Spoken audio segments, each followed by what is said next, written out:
Hello, hello. So I think last we left off, you guys were exiting. You feel kind of a falling sensation. Again, your vision goes from, the phone in this like bottom floor of an office building. Your vision kind of just blurs and then kind of tunnels and goes dark. You feel a falling sensation and you wake up in a seat of Hovercraft Janus. Shortly thereafter, Mags is pulling the metal rod out of the back of your skull. You quickly kind of take a peek at the screens. It looks like, from what you can tell, everyone has exited fine. So you're just kind of resting and getting your bearings here again. Let's see here. You take a peek at your location. Mags has flown a little west and a little north, I believe. Yeah. A little west and a little north from where you guys left off in Reliance, Washington. It's clear that you're underground in some sort of service tunnel for one of the mega cities that has grown out beyond kind of the Seattle area and just kind of consumed the coastline here. So you're underground. Relatively safe at the moment. At the very least, there isn't any like red flashing lights going off, so you know that's probably a good sign. And then shortly thereafter, you guys are reunited with Hadon, Dino, because I believe Haywire, you were the one that exited first, but everybody gets out fine. I think Hadon is still kind of geared up. You can tell like the adrenaline is still pumping in her real body, and so she kind of gets up and starts pacing, and then very quickly has to sit back down just because her body isn't used to this kind of activity.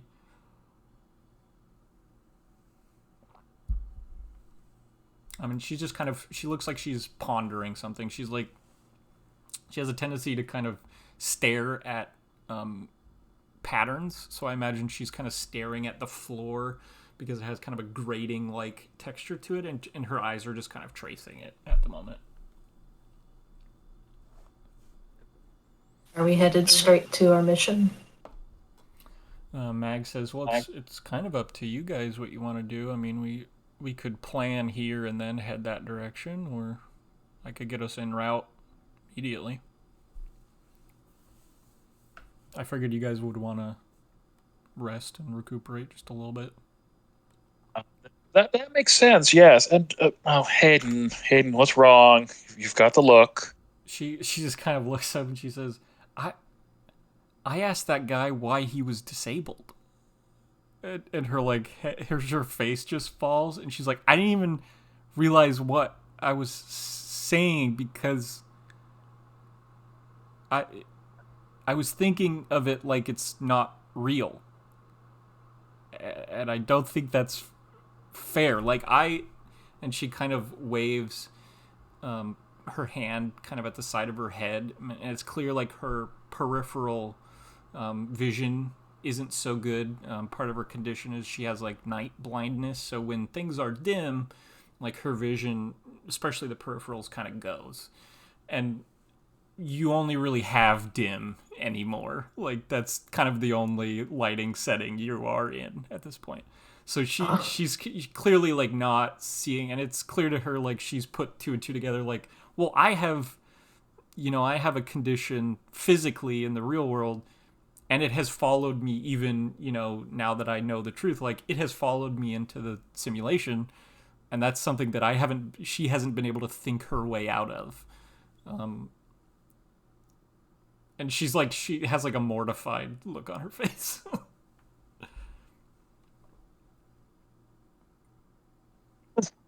Don't think too hard in it. Of course, when I asked him that same question, he hit me with that cane. So you're doing pretty good, all things considered. She says, "Well, what did you ask him when you did it? And why didn't he hit me?" The ways of the FK are known only to the one or something. I don't know. Long story short, I asked him, "Why do you have the cane?" And he just hit me with it. It was supposed to be some lesson about the Truth of the Matrix or something. Honestly, don't think too deeply into the FK's stuff. He's a mystery even to me. Avan, take a adversity die, because I just liked that distinction you made. Thank you. So she kind of nods, and I think she's still kind of a little embarrassed. Like, that's such a normie mistake to make. It's one that maybe she thought she was, like, above, but just because she's in this new environment, like, she hasn't quite figured out. Like, it does change some things, like some I don't know. There's like politeness kind of standards of greeting that kind of go out the window as soon as you learn that the apocalypse is on. Like, you don't really care about social niceties anymore. But then there is like a lower, like, core way to be kind, and I think she's imagining she was not very kind in that moment. She came off kind of rude. It helps you. He seems to like you. So does that mean I passed? I guess we never really got to that. He likes people he can use for things. Let's just leave it at that. Yeah, and Tilly, she was saying something about a synchronicity. They never really told me what that is, and I don't know what that is. But what do you know what that is?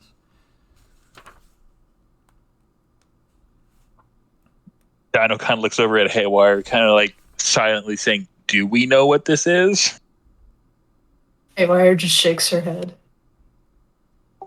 What do we need to roll to try to fake it till we make it for this one? Sure, yeah. So I think, Dino, you'd probably be the one to roll because you spent some time with them. Let me open up a character sheet really quick. He doesn't know jack shit about the FK. So I think it could be mind, and then it could be etiquette, maybe. Or insight, right. if you have a preference there. I think etiquette, because I kind of feel that would suit him better.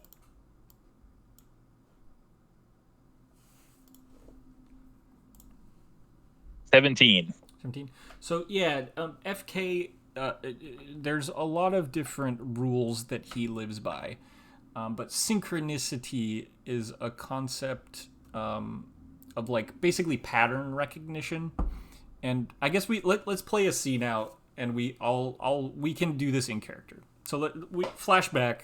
Dino, this has come up in conversation. You're aboard Hovercraft Corbenic. That's their hovercraft. This is in, like, the months after you were first freed, so you're still pretty green. And you hear the crew discussing this concept. And so you just, during, a little bit of downtime, you just ask.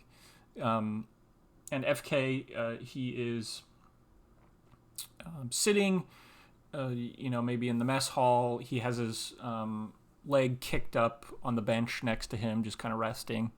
And he has a cane with him here in the reel as well, kind of similar in make to the one that you see in the simulation. And you just straight up ask him. And he says,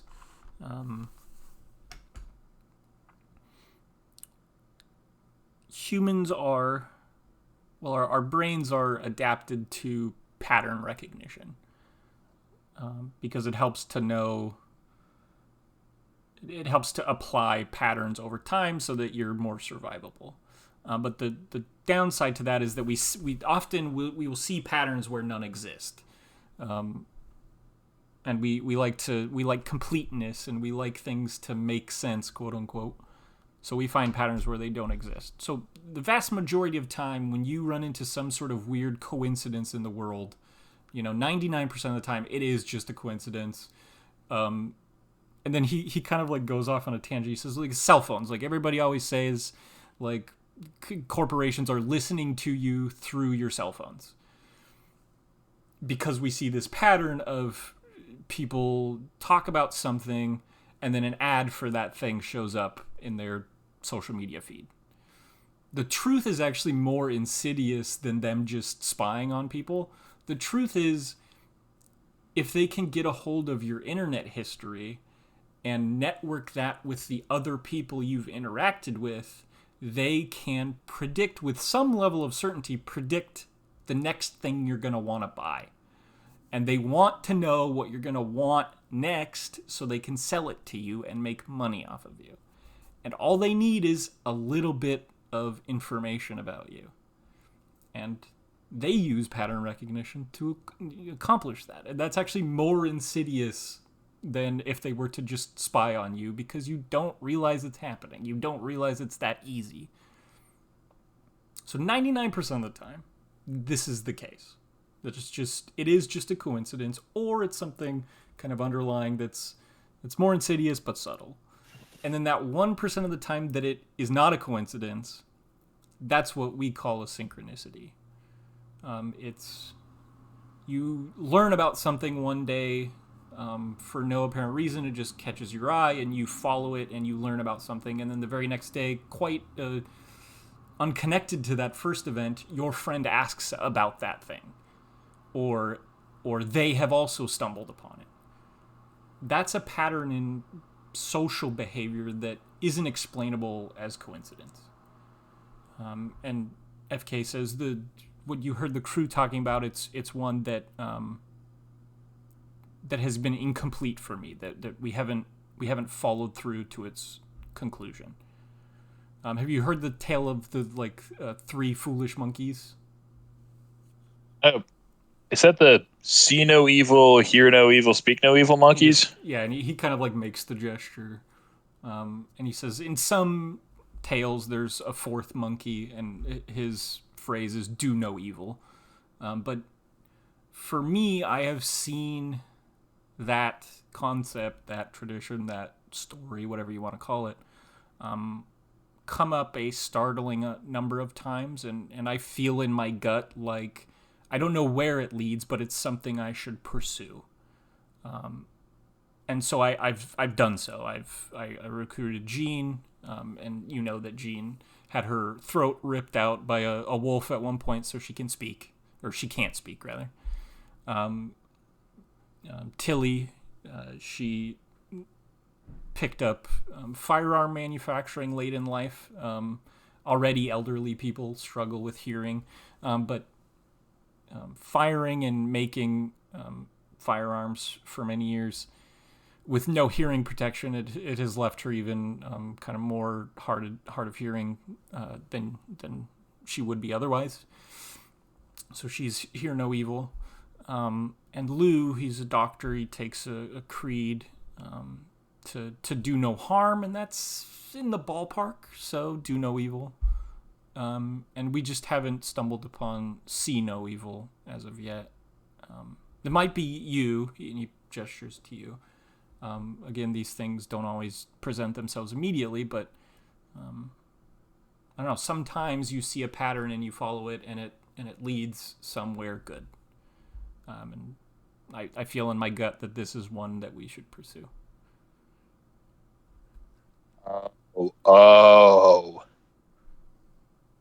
Do I flash back to Hadon now? Yeah, sure. If you're ready. If there's no. I'm ready. Yeah, so you flash back to Hadon. No, because I think I know what's going on.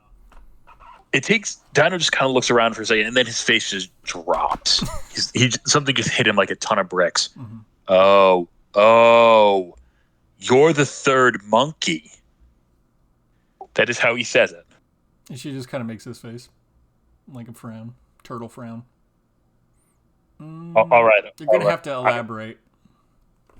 All right. I'm speaking nonsense. So the Fisher King's nickname is quite apt, I would say. He's not exact. He likes to search for things, the Grail story and all that. The synchronicity he's talking about, or they're talking about, is the Fisher King is obsessed with this maxim: see no evil, speak no evil, hear no evil, do no evil. It's this whole thing of his. He's got 3 out of 4 of those. He's missing see no evil. Hadon don't you have eyesight issues? And she just nods. And like it is kind of she's having a light bulb moment, but it's like a flickery light bulb because she's like, he's crazy. Like there's no how is and I think she would kind of speak that into existence. She'd be, wait, so he just wants a bunch of disabled people? No, I don't think it's that. I think it's more he wants to figure out what it is, and he'll do just about anything to it. I think I should tell you this, Hayden. He wanted us to try to influence you to join his crew. Like, he would offer anything we wanted for that. And she just kind of, I think she goes a little wide-eyed because, like, oh, and the craziness wants me to get involved. Like, and she's like, well, but, like, I get to choose, right? Like, oh, certainly. We were just I'm like, picturing, like, a dog that's, like, you know, they do that thing where they, like, kind of push their way back. She's kind of having that reaction to be like, but this is, like, because her entire world has just changed, and then it's like, okay, now you're kicking me out the door too. Like, it's like, what if I don't want to go? We're like trying to force her to take a bath. Exactly. Yeah. Yeah. oh, no. If I know I shouldn't get a vote, but if I do get a vote, I would say you definitely should not go with the Fisher King. Oh, she says. Oh, is he like? I was assuming he was crazy. Is he like not a good guy? Well, no, he's a perfectly decent guy. He's just completely insane, and honestly, kind of a harsher teacher than Haywire and I. She kind of nods and she says, "I've had my fair share of harsh teachers. I know what you mean." And she, like, again, she's in a scenario where like there's massive culture shock like every moment of every day from this point forward. So like, yeah, she appreciates being like as gently as can be gently led through this process. I think at that point, Donna's gonna like lean over to Haywire and like kind of loudly whisper, but just enough, like, "What exactly am I doing that's causing her to act like this every time I speak? Am I doing something?" Haywire kind of looks him up and down and says, maybe it's just how you're speaking?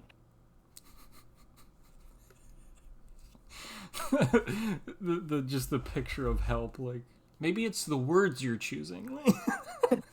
Maybe you should try saying please and thank you? Oh, that's a good idea. Right. So Hayden, here's the thing. I'm not gonna force you on the Corbenic. Trust me, I wouldn't wish that on anyone. She says, well, that's good.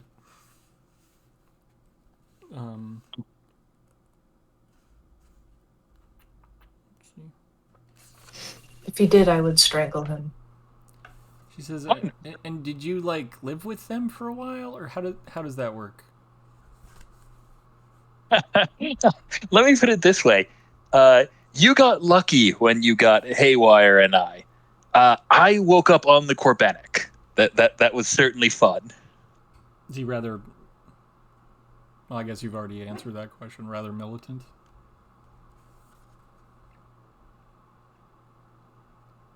Something like that. I don't know if you remember the training program we did at my club. Imagine that 100 times harder. She kind of nods and says, that was hard enough. But, all right, I suppose I do owe them. The reason why I'm alive is because they beat me into shape. You should have seen me when I came out. Trust me, I was terrible.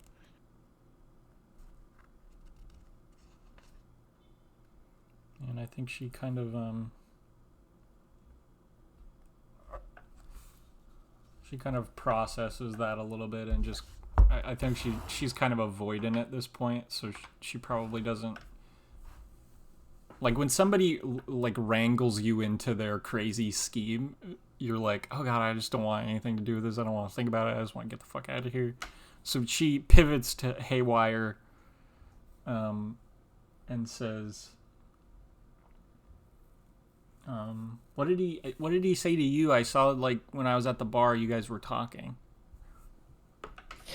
And somebody kept pointing at the wall. I didn't know what that was about. Said a lot of nonsense, which is rude because I wanted to know why his shadow worked the way it does. Oh. Like, what do you, his shadow, like, there was something wrong with his shadow? It behaves. She's just like, and I think there's a moment of, wait, are these people crazy? Like, she, like, looks around, and then I think she reserves herself because it's like, well, it is the apocalypse, so like a certain level of crazy is maybe just like baseline. Like, okay,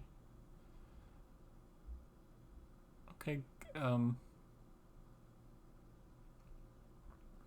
and she just kind of looks down the hallway, looks at some of the screens next to her that have like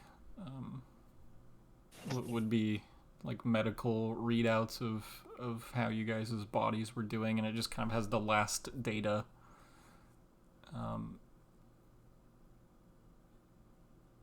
And then she asks you, Haywire, do you, maybe you don't want to talk about it, but if you don't want to talk about it, you could just tell me. But like the experiments they did on you, do you know what they were trying to find out? I have suspicions, but I don't. They're trying to figure out a way to stabilize any future glitches, or perhaps figuring out how to use us for more power.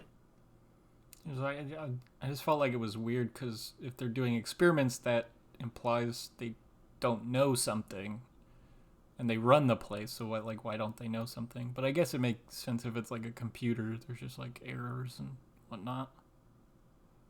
And she just kind of starts staring at the floor again. The human mind is tricky. I think it is, even with all their tech, it is still beyond the machines. And she says, "Well, and you guys said like the place you were at was like shut down or like destroyed. But what about like the people that ran it? Do you know where they ended up?"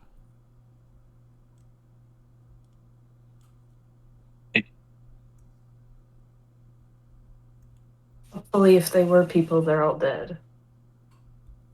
She like nods, and she's just like, "Well, if I know anything, it doesn't seem like they're the kind of people that would stop. You know what I mean?" For experiments, you need subjects.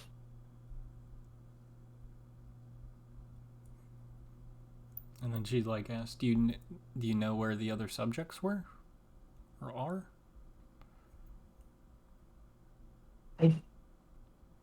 My memories of that day are somewhat hazy. Okay. She just kind of nods, and I think we'll flash back there as well. I think we're probably somewhere between like a couple days and a couple weeks on the run. Probably less than weeks, maybe like maximum a week and a half. So you're on the run. You've lost track of all of the other subjects except for 56, and you've been hauling him along with you. Let me look up one thing really quickly. Where would that be? Let's see.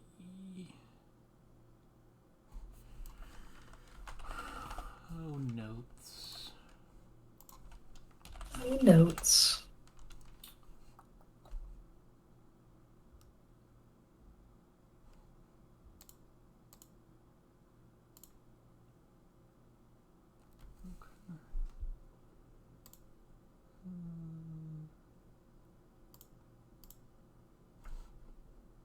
Let's see what I'm gonna find, or what I'm looking for. 1 second. So what you know about 56 is he's very pale, sunken eyes. He isn't able to stay on the run for long periods of time. Just very like fatigued. Let's see here. You could roll a medicine in mind for me. Oh boy. That's not going to be very good. In fact, I think that's going to be a 6. 6. So yeah, you've never seen kind of anything quite like this. After a little bit of time, he starts complaining of like itching, and it's as if like he has insects under his skin or something. Like he just feels like that crawling, itchy feeling. Boy. Let's see here.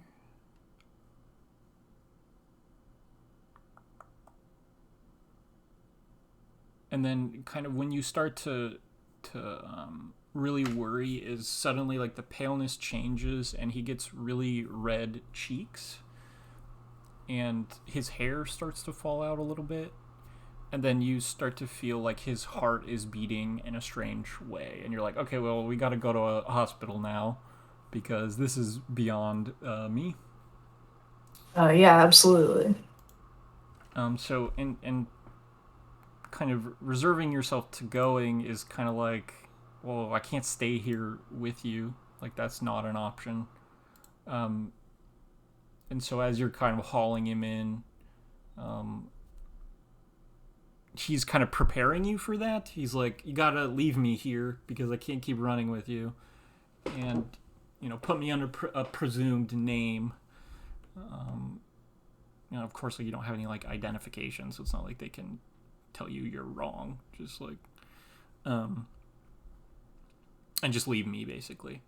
But as he's kind of being hauled in, and clearly like the medical staff see that there's a problem because he's like not able to walk himself almost at that point, and so like there's no waiting room type situation. They start to haul him into the back and kind of try to separate you, but he's very sure to reach into his pocket and he hauls out. There's 3 of these little red tablets, and he pushes them into your hand, and says, he's kind of like almost delirious at this point, and he says, keep this red mercury. You can use it. And then you're kind of separated as that's happening, and you just see these 3 little red tablets in your hand. They're kind of rough in shape, but mostly circular. And they're almost clay-like. They have like kind of a, I don't know, they're malleable almost. All right.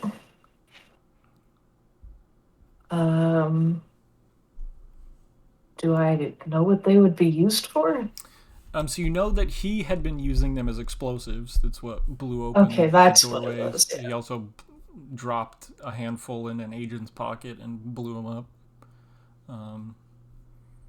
So yeah, one is kind of strong enough to blow its way through the lock on a metal door. 3 of them you could really do some damage with. Right. Does she need to like go find a place to stay or something? Or? No, I if there's anything you want to say to him as you're leaving, I think like this would be the of traumatic, like having to leave other subjects' memories. This is probably the most traumatic one because you're leaving him here. You're gonna keep running, and he's not, and hopefully he doesn't get found. I think to flashback to Hadon and Haywire.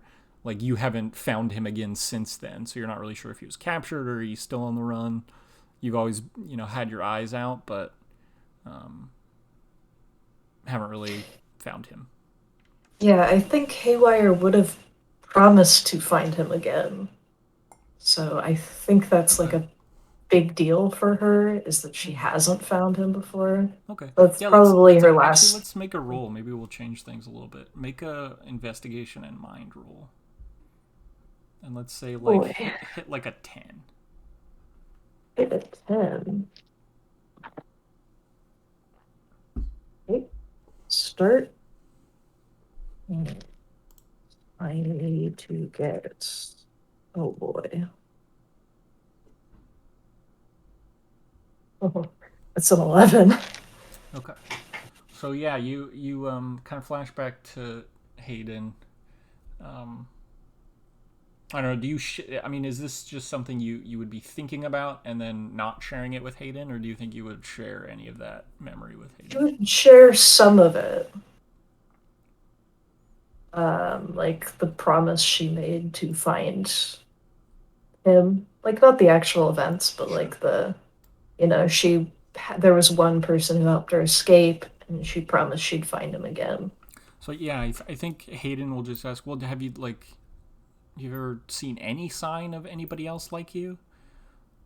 And your your recollection is like, no, we've never like none of the humans have ever come up with another subject. Nobody has ever been afflicted with similar circumstances as yours. The only kind of thread that you've ever had to pull on was if you look up red mercury, it's actually a real IRL kind of urban legend. Um, it's basically like a buzzword that was going around in like black market arms deals. People thought that it had something to do with nuclear weapons. Um, Specifically, like I think it was there's kind of a detonation material that creates the nuclear explosion. So like the detonation forces the radioactive material inwards, and then once it becomes compact enough, then it explodes with a nuclear explosion. So this blasting material has always been like really secretive, and then people started trying to sell red mercury on the black market as some sort of nuclear related like explosive. Ah, And so instantly that reminds when you find this, urban legend out there, you're like red mercury is what he called those little blasting caps, mhm. and you still have those. Those are probably sitting somewhere in your construct, just on the desk, if you don't carry them with you every time you go in.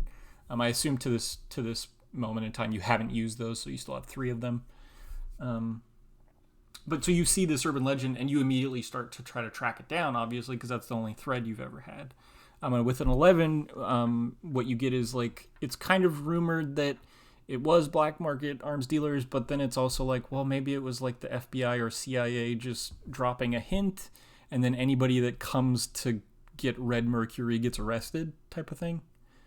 So it's unclear to like the official community whether that was a real thing or not, or just like a hoax.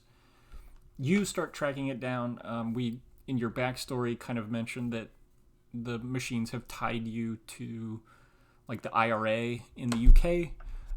I imagine that connection was initially because you were smuggled out of the UK at some point, because the North Wales hospital is in the UK. And so they having like a lot of like arms smuggling. The IRA probably has like smuggling routes that you would allegedly use to get out of there. So you kind of use that reputation to your benefit at some point prior to our game. You get in contact with your IRA contacts, and they're kind of like, well, we've never met you, but also the community says that you are one of us or associated with us, so we kind of have to like talk to you. And you pivot that into their arms contacts, but nobody has anything useful for you. The kind of trail just goes there, kind of goes dead there. The IRA gets supplied by people in Libya, allegedly. They also get supplied by like other terrorist organizations. But nobody of those contacts actually ever found red mercury, bought it, or sold it. So it's just kind of a ghost at this point. You're like, well, this is the closest I've gotten. There's still rumors of this red mercury thing floating around. It's tangentially related to our escape. Maybe that's 56. Maybe not. And that's kind of where it goes dead for now. I think Obviously, it's gonna go somewhere, but for now, please, the place called Mercury Falls maybe doesn't have anything to do with it. oh, maybe, yeah. Or maybe that's just a theme that Justin is riffing on. God, you and your themes. Yeah. So I think Dino. well, go ahead. I was just gonna say, Haywire is staring at the wall for a while after Hayden asks that question, and then she just turns and says, "No, it's the only promise I haven't kept." She kind of nods, and she'll grab you by the elbow, and says, "We'll find him." Is that a promise?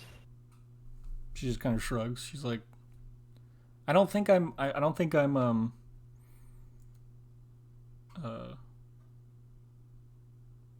worthy of making promises yet.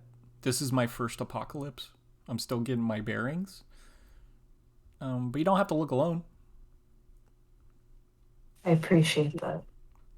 I mean, Dino, I think just the mention of, well, I guess you didn't mention Mercury, so we won't go there yet.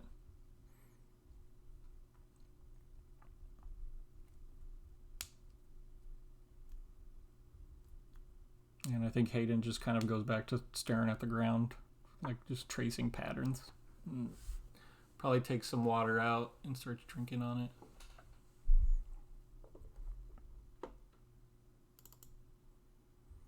You feel the ship kind of power down. She powers down kind of the central console that's responsible for like entering the simulation. Just don't need that anymore for the moment. And then she kind of pulls up a stool and sits with you guys. She kind of comes out of in the center there. I imagine there's kind of like a wall of screens that kind of cuts her off from you guys. So she kind of comes out from behind her screens and is willing to, start the planning phases, if you will. She says, I've looked into a few different accommodations there. And then she sees Hadon and realizes she doesn't really know how this is going to go. So she's like, okay, let's rewind a little bit. The way this works is in the real world, there's various access nodes. They're like broadcast towers, basically. We have to connect to one of those to upload you to the simulation. And the only way we can do that safely is by hacking into it, compromising it, and basically getting a password. Over time, they eventually will catch on to those. They'll, blacklist that username and password, and we'll have to acquire a new one.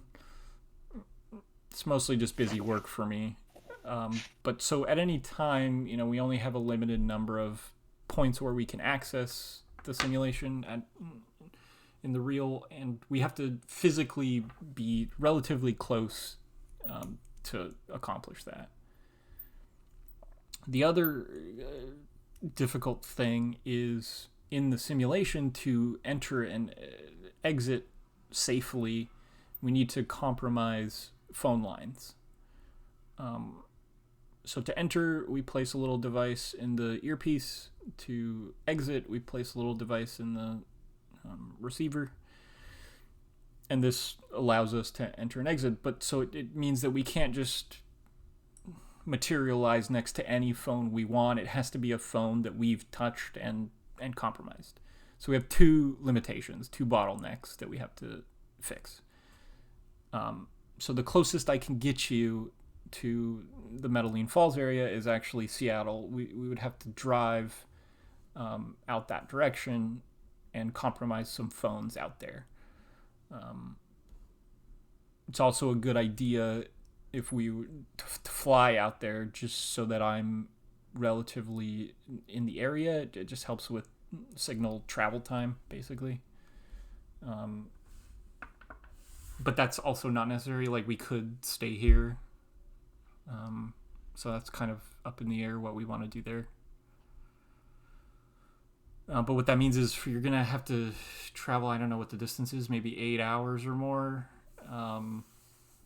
We'll likely need to place feeding and hydration lines if you stay in the simulation for any extended period of time if we can't compromise phones. The easiest way to get a landline that isn't gonna, get removed is to get a hotel room. That's usually how we do it. What that also means is you can't let housekeeping in because we're gonna have a bunch of equipment in there. If we say want to upload a vehicle, we have to have a larger device that's obviously something nefarious. It doesn't fit inside of the phone. Dorian in the diner has been nice enough to allow us to place a device there so that we can upload vehicles to the parking lot.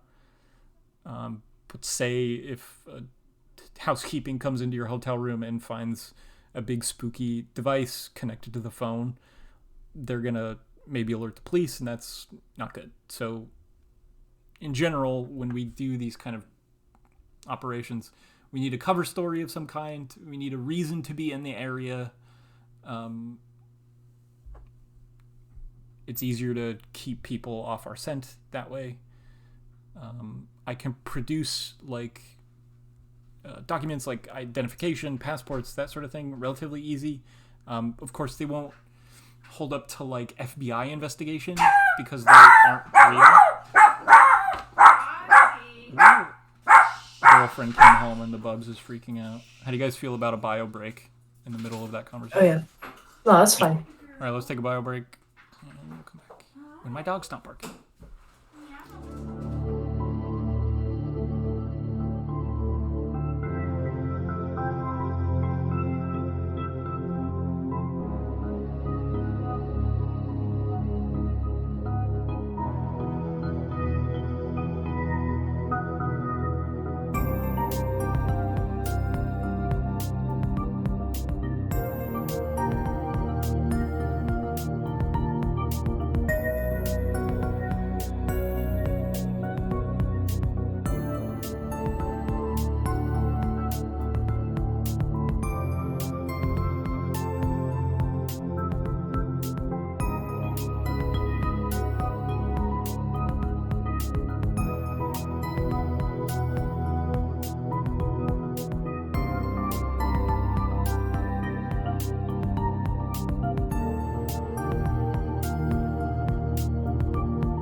All right, so Mags was in the middle of explaining how compromising phones works. So you need like a suitcase-sized device to upload like vehicles and that sort of thing. If you were to get like a hotel room and place one of those in your hotel room and like hook it up, you could, spawn in vehicles in like the nearest parking lot that's associated with the hotel. Oh, it doesn't spawn in the hotel room? No. Okay, good. Luckily, I genuinely was going to ask that. Not colliding with walls. It's like falls through the earth. See. So yeah, she just kind of broaches that subject that like, okay, this is what we need. There's going to be a road trip involved, likely.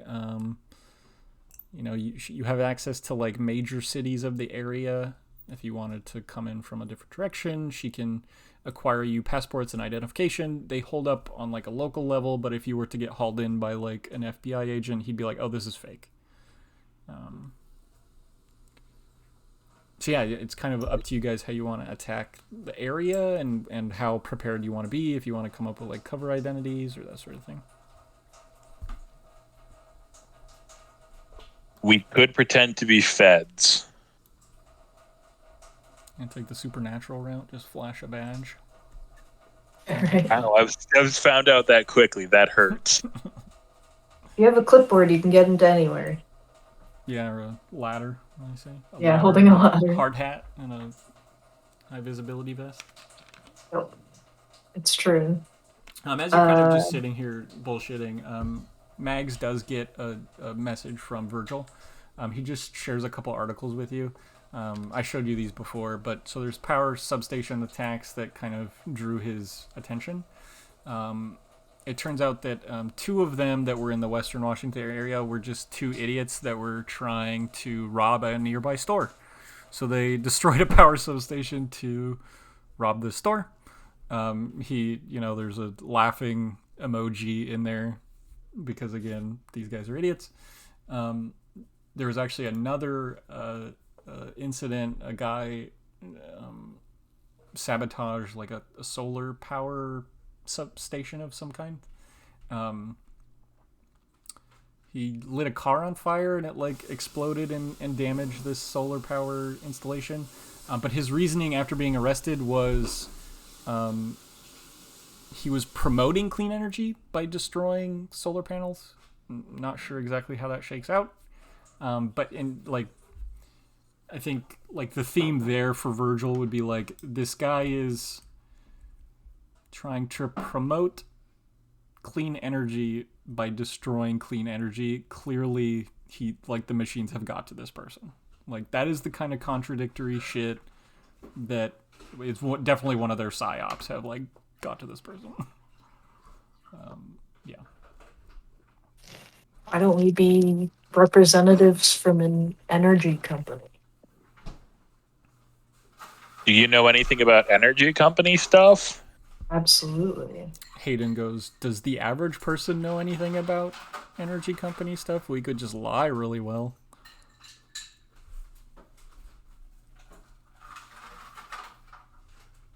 And then I think on that, Haywire turns to look at her and says, we? Yeah, there's that we, kiddo. She just kind of like looks around and behind. What do you mean? I'm part of we now. Yes, of course you are. She like points at Haywire. We just had a moment earlier. I touched your elbow and everything. Which I'm impressed you were okay with that, Haywire, honestly. Yeah, it's like a thing you're supposed to like show, like it's like just like a non-threatening physical affection to like show people. It's like helps connect you. I've heard it helps people connect with you. I would have broken your arm if you had gone any farther. Of course, she says. Of course. Right. Here's the thing, Hadon. You're part of our team. We really, really like having you on the team. But if the machines are scared of this area, that scares me. When's the last time she went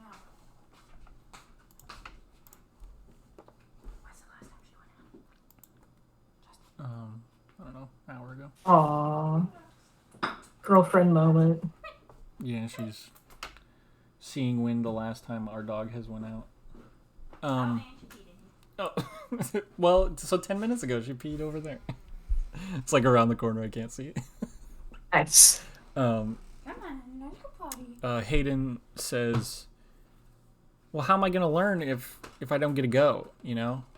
And I think she's kind of just looking around now, and she sees just on the on one of the screens next to you guys a screen very much like what you're seeing, where it has like each of your locations, and she can tell that one is different. And I think for a moment she's like squinting to see if it's her that looks different, because you guys are singling her out in this moment.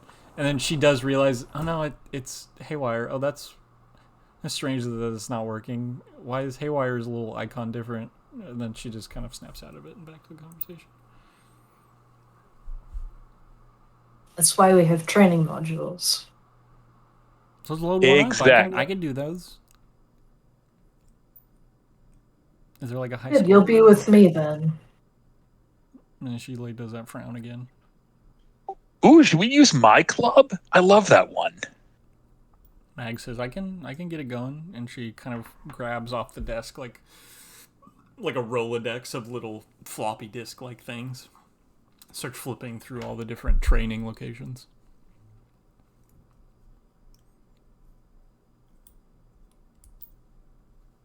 Hadon says, I can jump in there again. No problem. And she just starts like stretching. It's like that's gonna matter. Haywire just stares at her. Dino just kind of stares as well, like, oh boy. Oh no. You said she took martial arts at some point, right? Yeah, so she, like, she's ballerina at one point, so she has like a mastery over her body a little bit. But I imagine that very easily translated into like kicking. So she also took Taekwondo. It's a lot of spinning and a lot of kicking. So yeah, she's not an amateur. It's good. She'll So yeah, last we maybe can longer jump than in. a couple Is that seconds. just what we want to do next? We just want to jump into some training? Will give us an excuse to do some fighting. Yeah, math rocks. Let's see, I need some Oh, cards. puppy. And bear with me while I remember how the system I wrote works. It's advanced rock, paper, scissors. Exactly. With a fun Chinese twist. Indeed. I actually have a cheat sheet we can look at. There's the cheat sheet. Ooh. Oh, let's put on some music maybe too. That's a good one.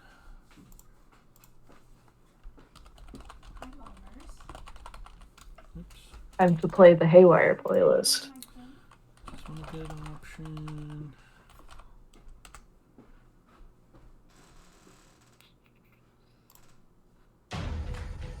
Yeah, that's fun. So yeah, you guys load up. You find yourself again falling, feet land. You're in some sort of like concrete tunnel, and it leads into an iron door. As you walk up, Dino, you knock on it. A little peephole slides open and closes, and the door opens. And a guard lets you on in. There's a live band kind of in the back playing kind of grungy metal music probably. And what you see is like a pool that's been emptied, and there are a crowd of people standing around it, and past it there's a bar with a lot of alcohol on shelves, people paying. There's also clearly like a bartender taking bets. And then a crowd of people looking down into this pool as a fight is occurring. Haywire, Dino, you kind of just walk right up to the edge, I imagine. Hadon just heads for the pool ladder because she's been here before, and starts to climb down. Dino, you can give a wave, and the two people already down in there stop fighting, and they probably actually just maybe disappear. He just waves his hand, they vamp. So Hadon just kind of gets down into that pool. She's like kind of twisting her feet, like to see how spinny the floor is, like how good her traction is, and then she starts stretching some more because she imagined that's probably gonna help her. Before Haywire goes in, Dinah's going to kind of lean over. What are we looking for a win condition? Because I sincerely doubt she's going to beat you, honestly. I just need her to survive. That works. That's a good win condition. Do you just want it to be you versus her, or do you want a crowd versus her with you in it? Just me should be fine. Oh, boo, I want to use my thugs, but fine. I think when we were first in here, we had like a difficulty, like easy, medium, hard, extra hard. Like. Oh yeah.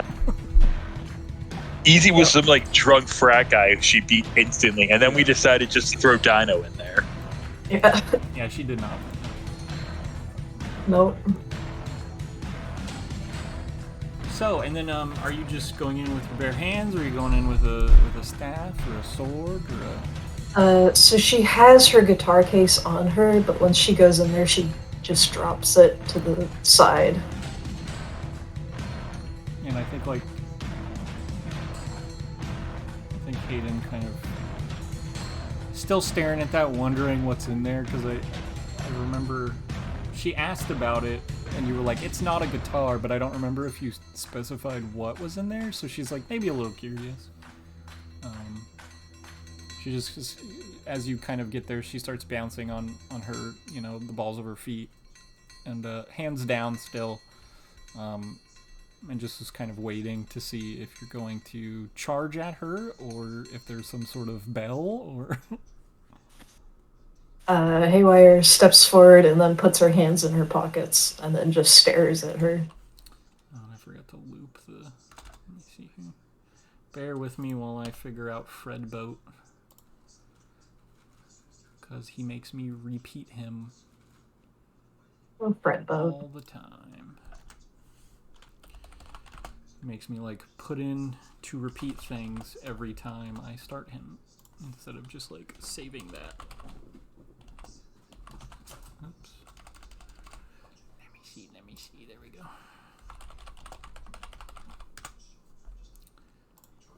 Okay. So yeah, if you just put your hands in your pockets? Yep. Okay. So yeah, she'll just give you a little bit of a smile, and then kind of rushes in with a slide. So go ahead and roll body and brawl for me. Okay. She will do the same. These guys. These guys. Oh boy.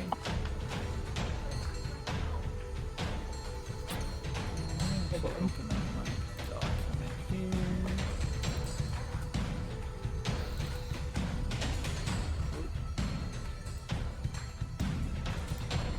Yeah, you tell me which you got. So I got an exploded. 11, I got a 9 and a 2. Okay, I got a 38. Oh, alright. Goody. We go as we did before. Alright, and then the other mechanic, because we're both trained, is we pick an element based on... well, one, you could just pick it based on what you think to win, because again, it's kind of a rock, paper, scissors based system. Or you could pick, I think Dino, when we first fought, you picked something that was more kind of role play oriented. Yeah. She's entirely being defensive right now and not moving much besides dodging, so I think that's Earth pretty much, so that's what I'm going with. Let's see. And I think she was just going with probably speed at this point. I don't think she's overly trying to hurt you or anything. I think she was just trying to get in, kick, and get out. So that'd be wood. Okay, so she beats Haywire in that. Yeah, let's see. Yeah. So wood trumps earth. What that means is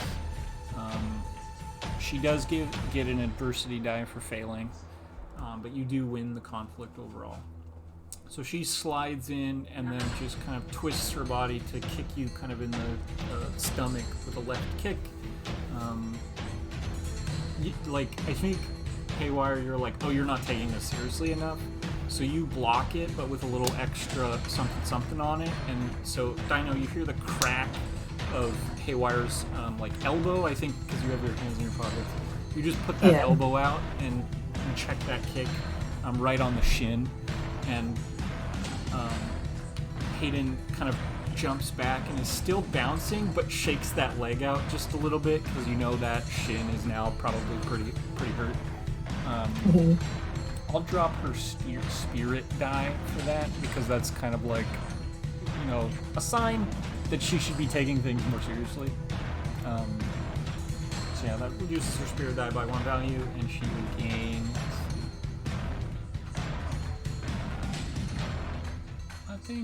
I think focus makes sense. So she'll gain a focus adversity die just because she's like, okay, I'm supposed to be serious now. She kind of bounces back and forth again. I need you to be serious about this, please. She says, well, what's the goal here? Am I just supposed to hurt you? Or are you supposed to hurt me? Your goal is to kill me. And I think she, stops bouncing for a moment. Still kind of prepared. Her arms aren't, at her sides anymore. They're just kind of out in front of her, kind of guarding her midsection. And she does just kind of cock her head oh, this isn't fun, see what we can do in here time anymore. Haywire's trying to get at something. Fast learner. I love it. So yeah, let's go another round. So roll that again. Roll brawl and body. Okay. I got another 11, so 10 and a 1. And I will get a card in advance this time.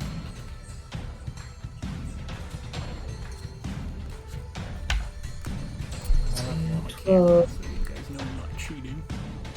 What is it? 18. You beat her again. She's sticking with Earth at this point.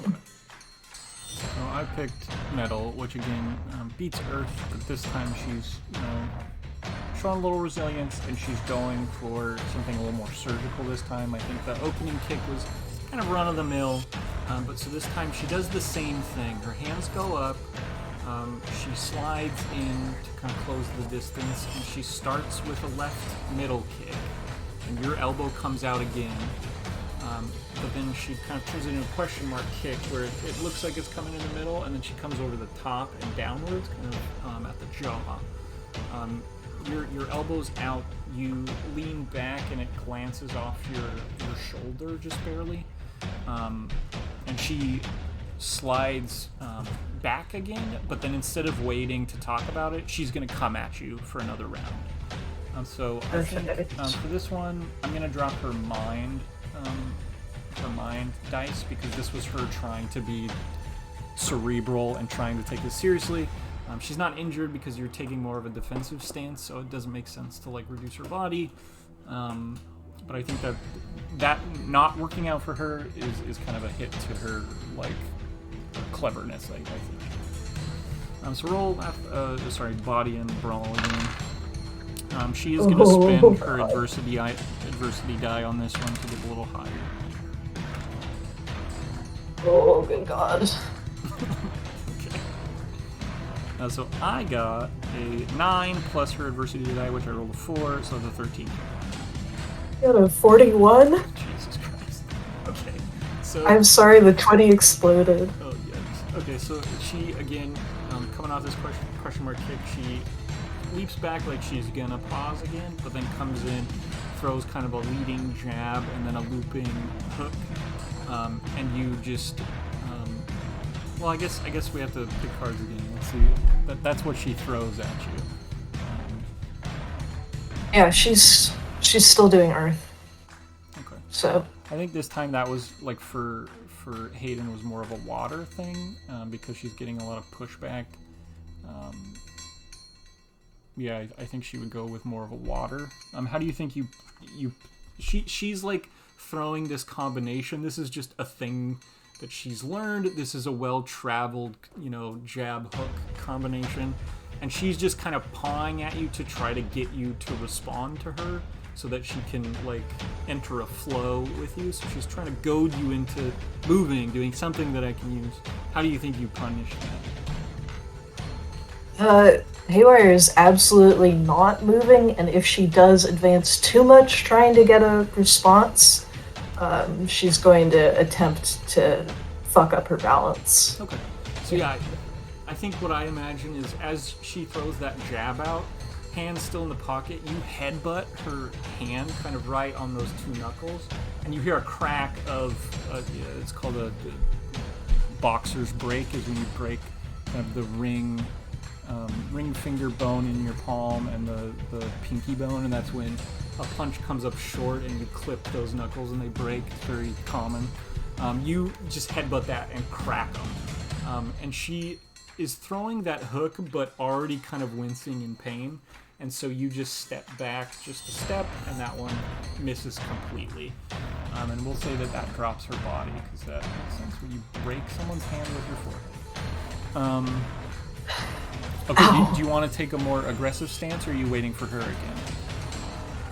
Yeah, at this point she's going to take an aggressive stance. So let's go ahead right into the next roll. Brawl. You won that one, so technically you get another adversity die of your choice.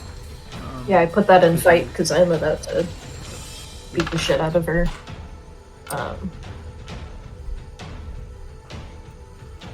So that's an 8 for me. And just, do your hands come out of your pockets at all? No, she's kicking. Or headbutting, whichever is easier at this point. Because that seems to work great. So that's the card I'm choosing. Stop! Oh my god. I rolled an 8, so be kind. Yeah, well, my 20 just exploded again, so I don't know what to tell you. Oh no. And in fact, that is a 36. Okay. She rolled an 8, so you won that one. What kind of element are you choosing on that one, though? Metal. Metal. Okay. So you're coming in, you said, with another headbutt? Yeah, it depends on the stance she's taking, but either a headbutt or just a kick. Right, so, I mean, when she sees you closing the distance now, she goes into a kind of a wood tactic, which is speed, and she's just trying to circle out and get away from you and keep distance now, so she's just trying to, bounce back and to the side, kind of circle away from you. So what do you think you do on that one? You won the conflict. You picked metal. So yeah, you beat her. Metal? Metal is kind of the circular symbol. Yeah, but what does it represent? Kind of sharpness, precision.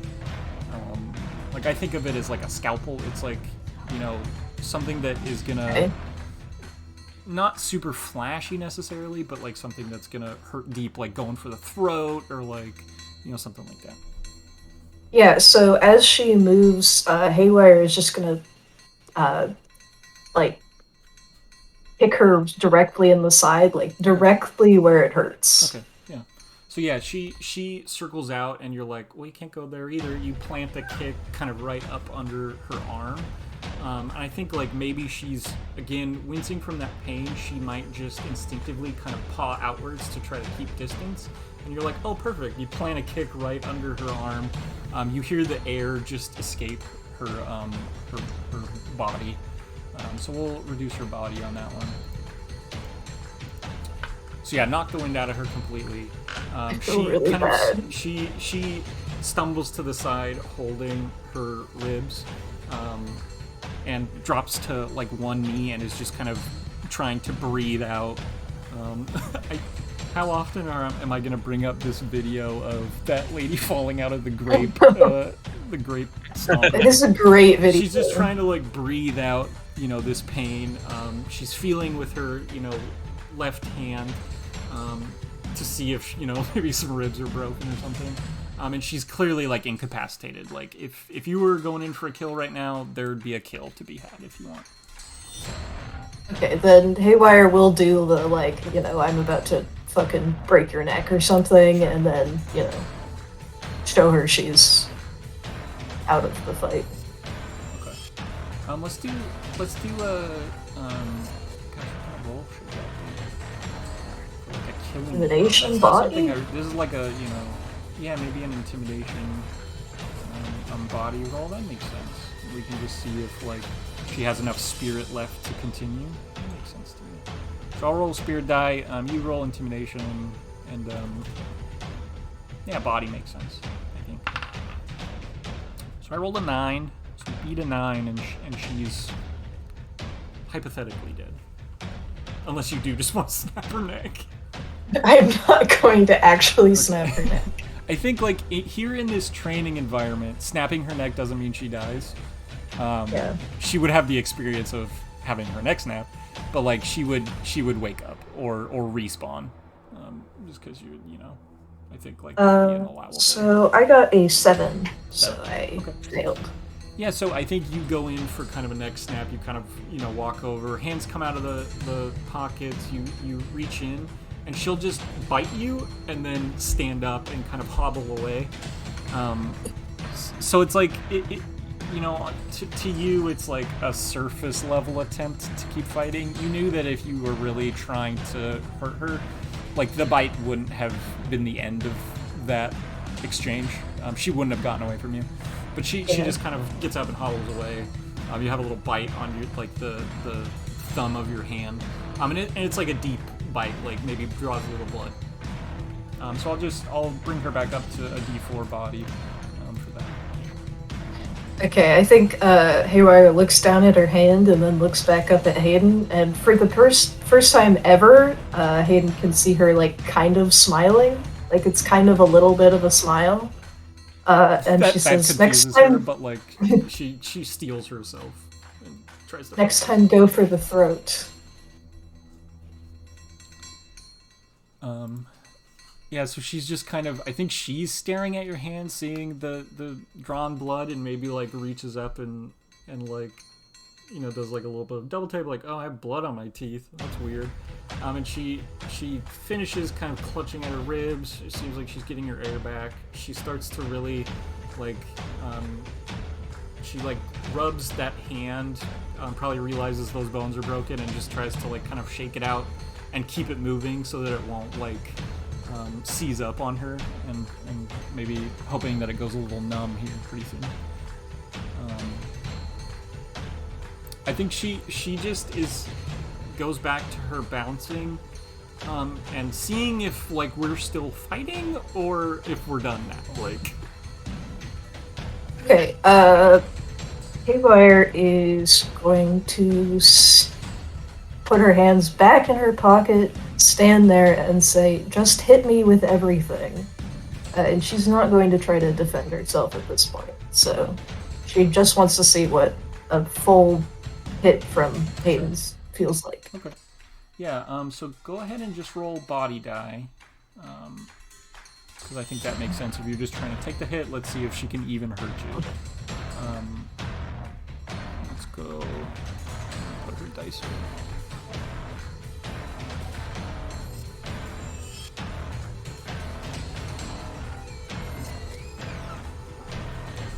Oh, and her body dice is actually 2. Yeah, that's an 8. So it barely beats you out of 10. And I think, like, in this instance, she's utilizing fire, which is just power, momentum, and rage. So she'll rush at you. She takes 3 hard run steps, leaps, and plants a knee in your chest. It kind of takes you back a step. You can reduce your body by 1 value. Takes you back a step.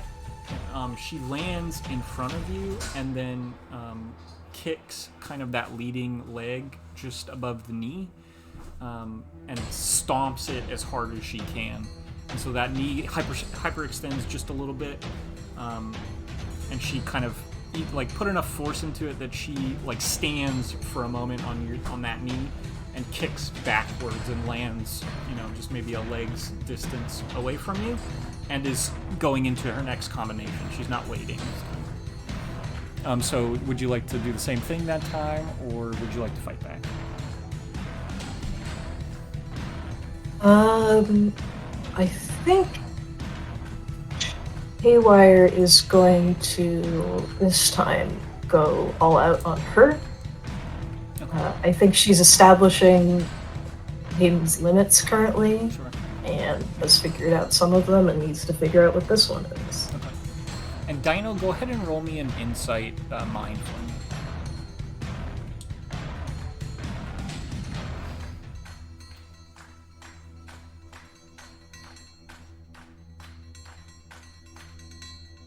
Oh, wait. Oh, Okay, I have a reduced 15. body. 15. So I think even after kind of the little pep talk in the beginning, you don't feel like Hadon was going for the kill necessarily. Like there's a sharp distinction between like sparring and then like competition. And so I think you saw that transition initially. It was like, okay, she was just kind of sparring at first, just kind of throwing something at Haywire to see what she would do and not really trying to like go, that hard. And then when she got kind of the first wake-up call, it was, okay, now this is competition. I'm going to move fast. I'm going to strike hard. Like, I want to win. Competitiveness. But this time, it's not like, we're not competing anymore. This isn't like a game. Like, now we're fighting. And there's like a sharp distinction. okay, that makes sense. Yeah. So let's go ahead and roll. I'm sorry, I forgot. Were you going for the attack, or how was that working? Yeah, she's going for the attack. Was there any like she's coming at you? There's a little bit of distance. Was there anything like leading in that you want to like describe, like as far as hands in pockets or anything like that? No, she brings her hands out, and there's like no hesitation as soon as she's hit and recovers. She's just straight charging at them. Okay. Her goal is to, make fight or flight response and see what she does. So. Alright, I will go with that strategy. So I rolled a 12. Okay, I rolled a 23. So at least she's not going to be super dead. And then, And yeah, what kind of element would you like to pick? yeah, hold on. I have metal. I'll go with water. Okay. So I picked water as well, which I don't remember what happens on the tie. So I think, in this moment, she's trying to match energy with you. She led last with something that was really powerful, and although she's still going for like the kill, I think she would, seeing the hands come out of your pockets, would look to react. So that's why I put water. Let's see here. On a tie. I wonder, on a tie, do you feel like nobody should get an adversity die? I feel like that kind of makes sense. It's your system. Yeah, I'm gonna say that. I don't remember if I specified for that, but yeah, let's say that nobody gains an adversity die on that one. You step in. What kind of strike are you imagining? I think she kind of charges in, ducks low, and then hits high. So you aiming at the jaw, sort of. Come in with kind of like a looping uppercut. She kind of matches that and circles with you. And will just deflect that enough that it kind of lands across the brow and cuts and leaves a little bit of blood running over the eyebrow and into the eye. So we'll reduce one of her stats here. And again, she kind of gets enough distance that she paws the blood out of her eye, but then continues to fight with you. Perfect. Let's go ahead and roll another brawl and body. It's getting better, slowly better and better. Oh, and that explodes actually. Yay! So that's okay. 17 for me. Okay. Okay, that's cool, because I also rolled a 17. Oh shit, another tie. I don't know that I don't know that I say how to settle ties. Oh, I think maybe ties go to the attacker in Kids on Bikes. I don't know. Do you want to? What if we're both attacking? Yeah, because it's like a contested roll. Do you want to just roll for it? And just do a good old fashioned. Sure. What are we rolling? I don't know. What do you feel like rolling? Body? I don't know. Well, I mean, like just a die. We could just roll a die. We just roll a d20. D20, yeah. Oh no! Okay, well I got an 11. Natural one. Oh no! But let's see. I think I'm gonna go with that element. So go ahead and pick your element.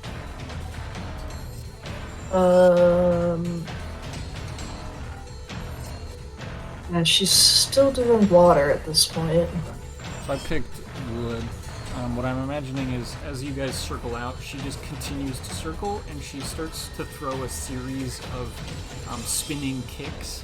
One kind of comes at your head, and then the next one, she continues spinning, throws one at like a low, kind of knee level, and then another one at head level.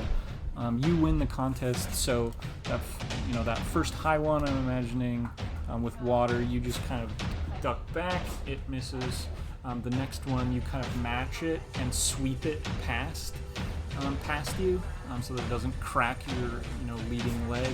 And then that next one, you duck under it and come inwards.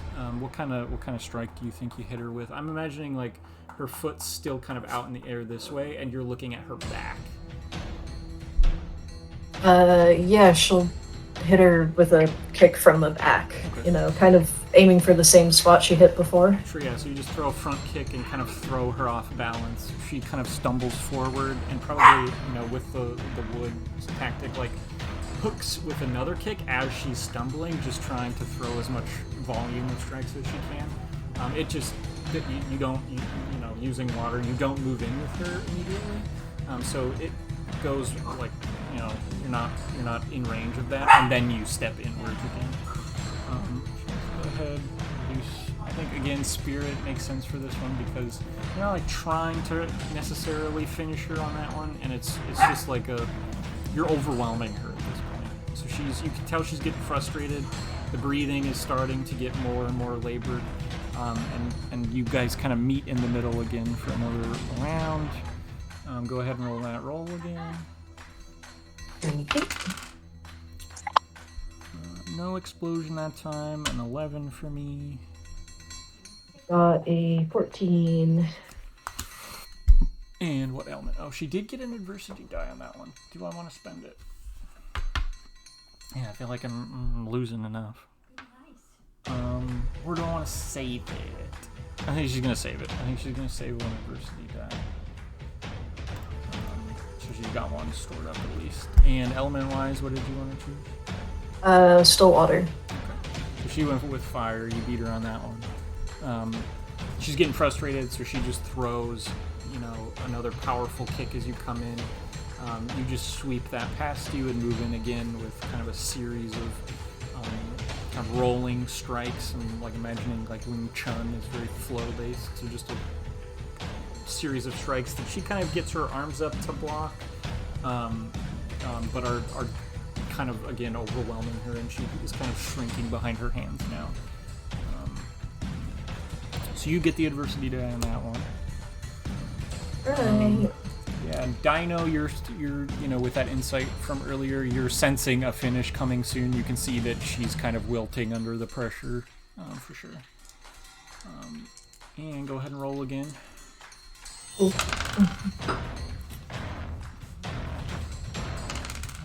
right.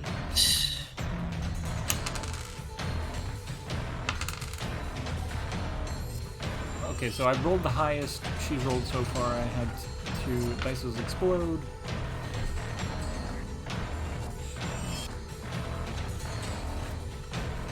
And we'll go with that one.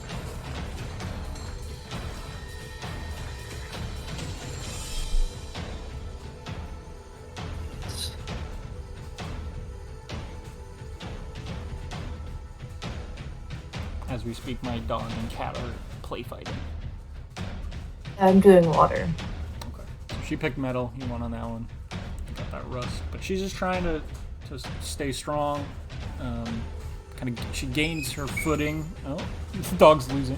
I don't know if you guys heard that. Oh no. So she's just kind of blocking this like string of punches you're throwing at her. She regains her footing and tries to kick kind of up and under your outstretched punches and kind of get you under the chin with a front kick. And you step back just enough that like her toes brush your chin, but don't do any demonstrable damage. And you step in again with the strikes, and probably I'm imagining maybe a knee would make sense here. She is kind of outstretched. She's rechambering that kick back in, and you step inwards kind of with your hands up, splitting her guard, and plant a knee right in her sternum, knocking the wind out of her again. But you notice that just barely she's hanging on. One eye is like closed. You can see the effort on her face. She's trying to stay conscious. She's real close to the edge though. And here in really close proximity, she's going to give it one more go. Doesn't have much left in her, but she's going to give it one more go. So goes one more roll. Nope. That's going to be a snake eyes for me. Oh boy, that's 19 for me. 2 for me on a D10 and a D4. As you step in, I guess you won the contest, so she's gonna go out. But let's see, what's her last kind of gasp?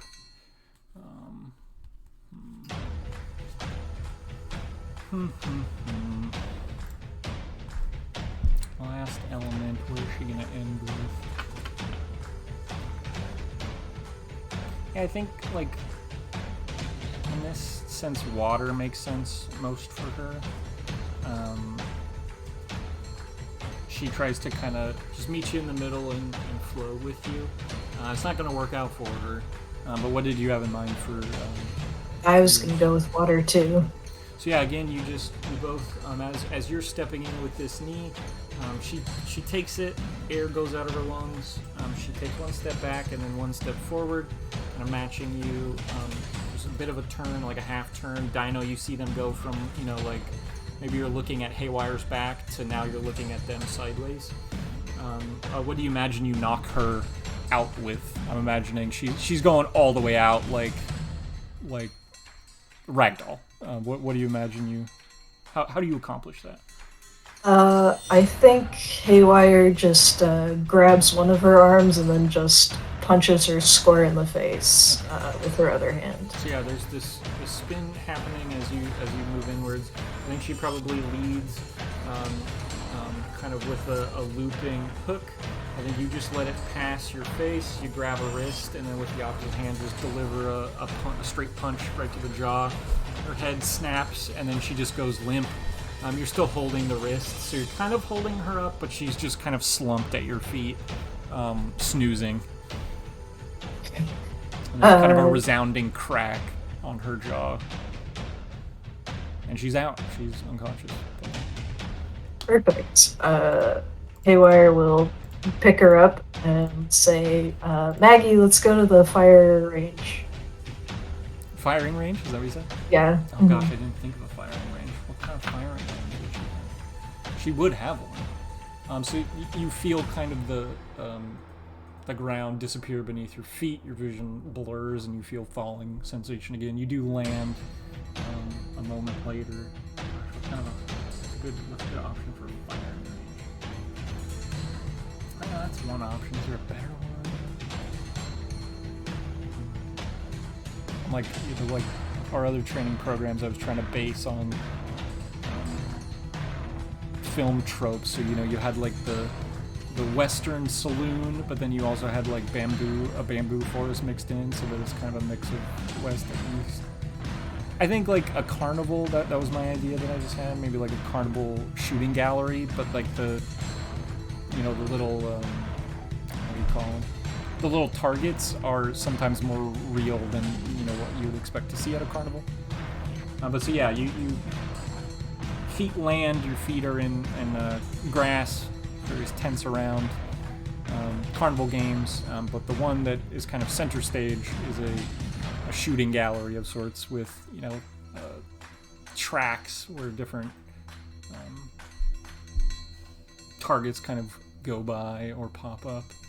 And there's probably a horde of different kinds of firearms laid out across the table there. She kind of comes to after a moment and is nursing the jaw, broken hand, maybe a broken rib, or at least something that's popping and it shouldn't be. Haywire leans down to her and says, "Good morning. It's time to fire guns." And she just kind of is trying to get her bearings and is confused. There's the post knockout kind of haze that she's still in. Okay, and she just kind of starts to toddle off towards these firearms. What'd you have in mind, Haywire?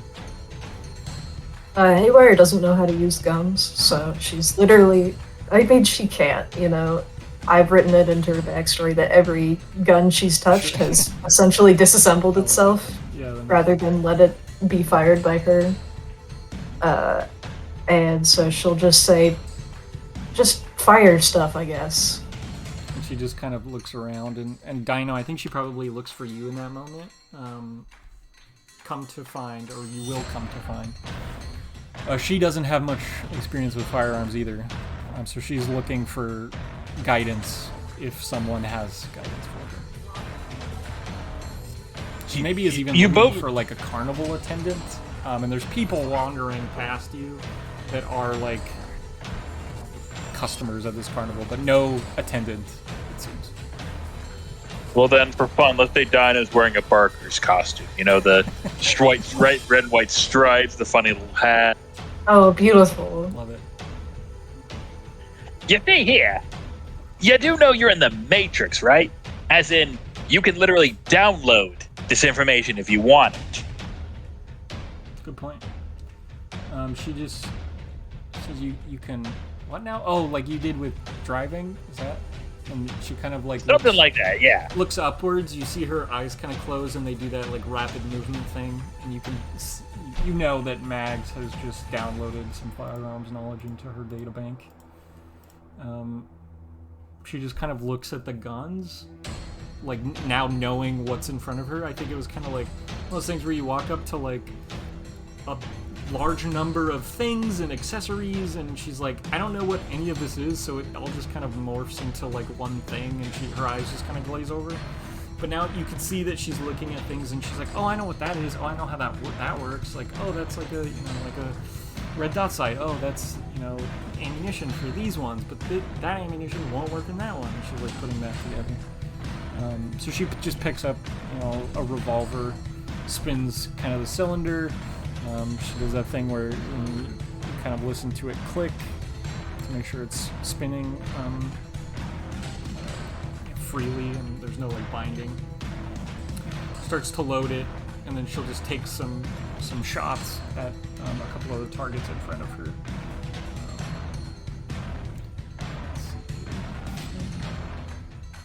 And again, I think you guys know enough that she's still not quite back to her normal state after being knocked out. So her values are lower than what they would be on a good day, but her skill at least is at a D10 because she's downloaded that information.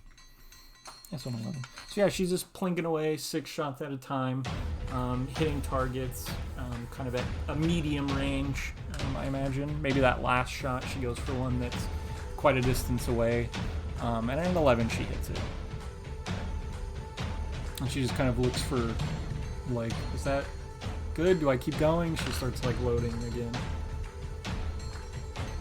Yeah, Haywire's just staring at her. Yeah, go ahead. Am I supposed to be part of this? Keep firing, I think? I'm not sure, but yeah, keep firing. So I think one of the things that might make sense here is... Well, maybe we could just go to it. Dino, you flash back to your first time in a training. simulation like this. I think that Corbenic's training simulation is probably way more austere than this. It's like probably like an actual firing range. But what you remember from that training is it's one thing to know how to operate a firearm safely and well, and then it's another thing to do it under stress while you're being shot at. So there has to be an element here where the targets start shooting back eventually. Now what that looks like, because I didn't plan on having a firing range, I don't know what that looks like. So if you have a suggestion, I do. Go ahead. You said they were realistic looking targets, right? Yeah. As in like little ducks going by instead of the little fake duck targets? Yeah, so I'm imagining like, like whereas they're normally Give like the ducks guns. Yeah, Give two-dimensional the ducks shapes, guns. there may be like real ducks if you want to use that.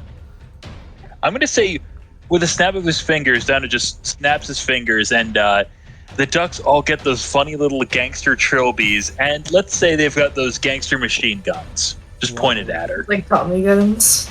Yeah. Tommy guns, that's the word I'm looking Oh for. yeah. So I'm picturing like so you snap your fingers, that happens. A bunch of targets pop up, like way too many to deal with one time with a revolver. And then what happens is she takes in her surroundings again. Suddenly the carnival's empty of people, and there are a bunch of objects that are clearly placed here as cover to hide from things from.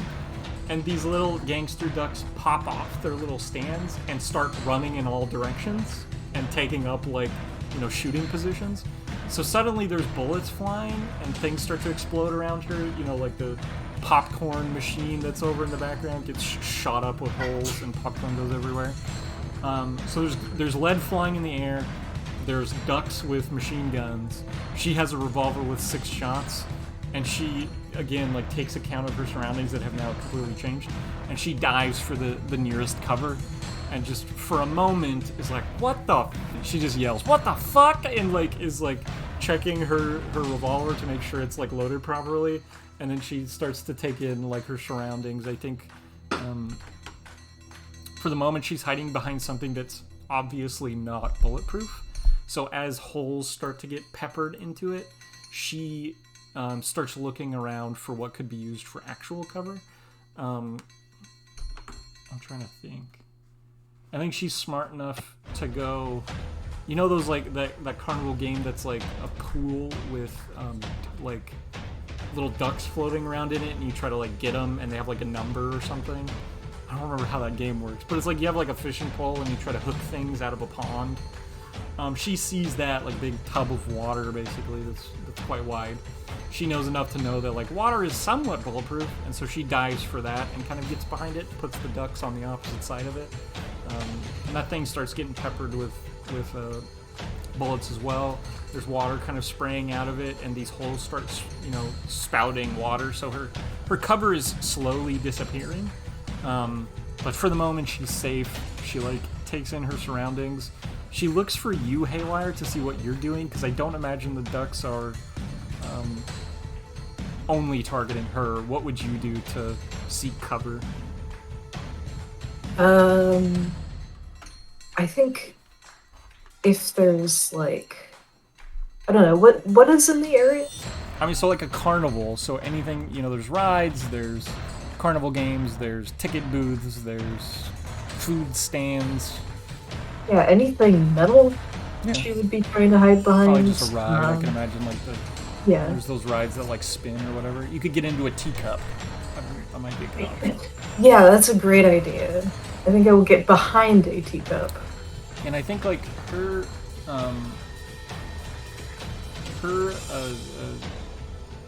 movement is not graceful. She's like stumbling, running, like diving over things. I think yours is much more measured and elegant, so that you get onto this ride. Do you think it's running, or do you think it's not running? I like the idea that it's running. Yeah. So it's I was like 100% running with cheerful music. It's spinning, and the teacups are spinning, so you're just... I guess you could move in concert with it to always keep it in front of you, or you could just get into it so that it's covering you regardless of where you are on it. Fine, let's get into it. Let's make it fun. You step into it. Bullets start to kind of riddle the sides of it. She again checks the firearm, make sure it's still functioning. She takes a peek and will start trying to pick off ducks. Roll. 8. And let's just put D4 for a duck. Oh, well, I guess it would have to explode. Well, anyways, it rolls a 3. So she picks off 3 ducks that are just kind of standing in the open, unloading Tommy guns at her. And then she starts to kind of look for her next cover because hers is disappearing quickly. Let's see. What else is bulletproof at a carnival? How many ducks are there, by the way? Let's say... How many ducks do you want, Dino? She killed 3 right now. I think there should be enough ducks for them to be a threat, but I don't really have a set number. Say 8. 8 feels like a good number. Feels like a good number. 8 ducks. I don't know how many ducks do you need to hit to get the big prize at a carnival? I don't remember, but no, it should be 10 then. Does she have? Huh? How many bullets does she have? She has 3 now. Okay. I vote 10 because it's always hit 10, get the really ugly teddy bear. 10 works. So I think what she does is she notices that her water cover is pouring out quickly. She gets low. She takes a moment to think, and in that instant, I think she remembers Dino saying, "The engine block of cars is bulletproof, and the rest isn't." So she starts looking for the parking lot and finds it kind of across the carnival and starts running that direction as quickly as she can. So the ducks will take just spraying bullets at her. Do you imagine that the ducks have a firearm skill, or are they just ducks? No, they have a firearm skill. If they're in gangster mode, that's what they have. If you were to give a dice value to that, what do you think it would be? Let's say skilled are we talking? D8. They're decent, but they're not gonna butcher an entire squad by themselves. Okay, so they roll. They exploded on the D4. Oh dear. Oh yeah. 12. So they roll a 12 total. So she is just using athletics at this point to just sprint across this carnival, avoid the gunfire, and get to something that's bulletproof. Which, in her mind is just this fun fact has popped up that engine blocks are mostly bulletproof. So she'll roll athletics. You notice even in her kind of hazy state, she runs quite fast, Haywire. So her athletics still is above average. At least. 14. So we did it. So bullets are exploding. Different carnival games, shattering out ticket booth windows. Gouging out holes in the ground around her. She is sprinting towards the parking lot and dives behind a nearby car, takes cover behind the engine block. I think at that point counts okay, I have 3 bullets left and there's 7 ducks left. Haywire, do you want to do anything? You're hearing gunfire around you. It's deafening at this point, especially in a bowl. It's the sound's coming in and just washing over you and reverberating, so it's shaking, and then you're also getting hit with bullets, and it's denting and knocking paint off the inside of your teacup, but you at this point feel like it's gonna hold up at least for the next few moments.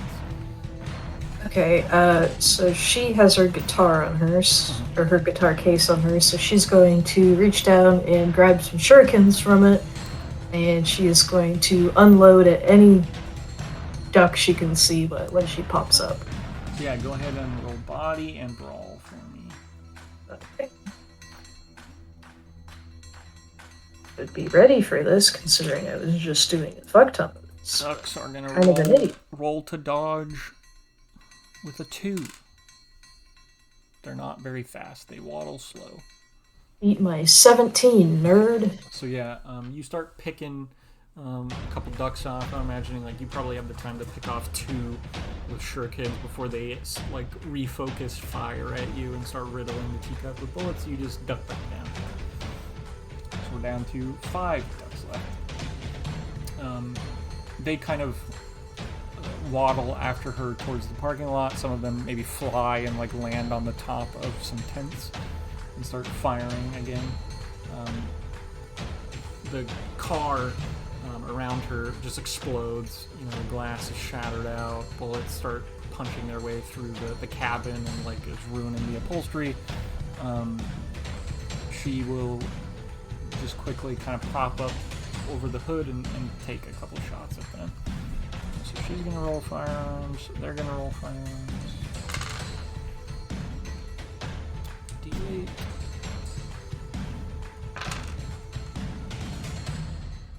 So they beat her at that time. So Haywire, what you see just kind of out of the doorway of your teacup, if you take a peek out, she takes 2 shots, and they just kind of punch holes in the top of a tent. And missing the duck, she rolled snake eyes again on a D10 and a D4. Wow. She's down to 1 bullet. The hood in front of her just explodes as the holes are riddled in it. The engine block holds up, but there's a creaking and the shattering of like plastic components. She ducks down as bullets kind of whiz over her head. She kind of is fumbling the bag, as it were. The ducks start to kind of flank around and surround her, and maybe a few of them start to like come out into the parking lot to chase after her. She's got 1 bullet left.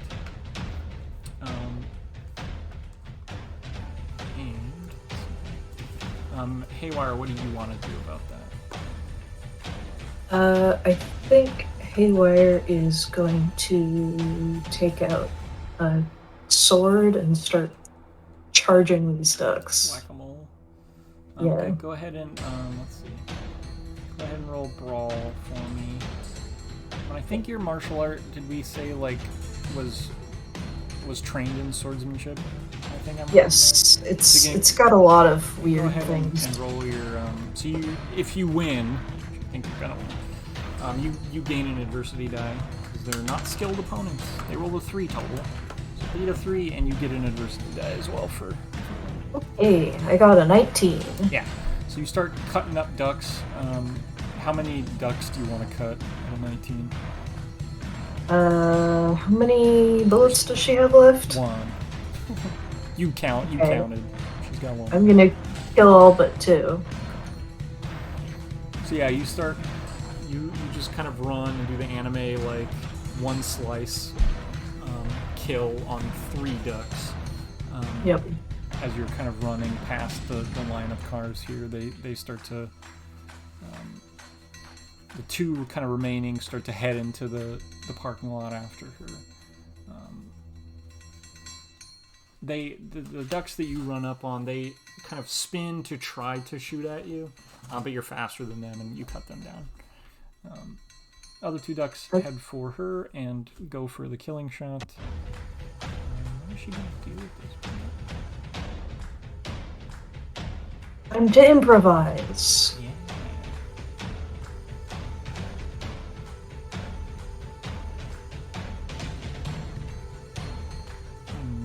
How ballsy do we want to get? Yeah, go for it. How ballsy does she get in the face of duck-based death? Indeed.